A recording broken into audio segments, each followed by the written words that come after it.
Chomchao, le nouvel empire de la sous-traitance en Asie. Selon un dicton cambodgien, les femmes sont en tissu et les hommes sont en or. Ici, les femmes sont surtout des ouvrières et elles sont 300 000 à fabriquer des vêtements pour Gap, H&M ou encore Adidas. Voici les petites mains des plus grandes marques occidentales. Quand on travaille plus, on gagne plus. Les horaires ne sont pas fixes, ça dépend des commandes. Ce qui est dur, c'est qu'on ne mange pas beaucoup et que le salaire n'est pas très élevé. Nous, dans notre groupe d'ouvrières, on est 33.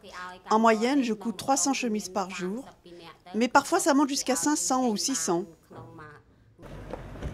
À en croire cet officiel du ministère du Travail, les conditions des ouvrières se seraient améliorées ces derniers mois.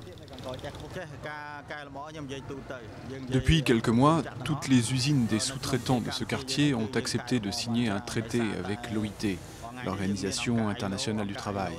C'est elle qui contrôle les conditions de travail. Et dans leur dernier rapport, les conditions de travail dans ces usines se sont améliorées.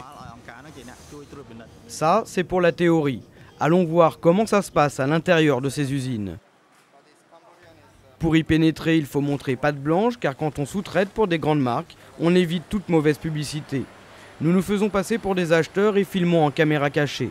Le directeur est en confiance, il nous donne accès aux lignes de production.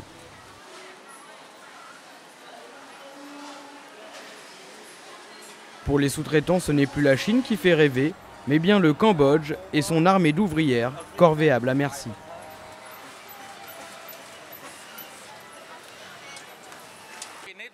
La loi cambodgienne dit que c'est 60 heures par semaine, mais si vous avez besoin, elles peuvent faire plus.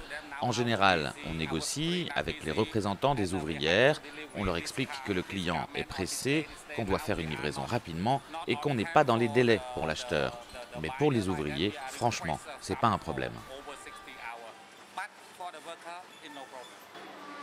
Ces t-shirts finiront tous dans les magasins Gap. Contactés par téléphone et par email, la direction de la marque n'a pas souhaité répondre à nos questions.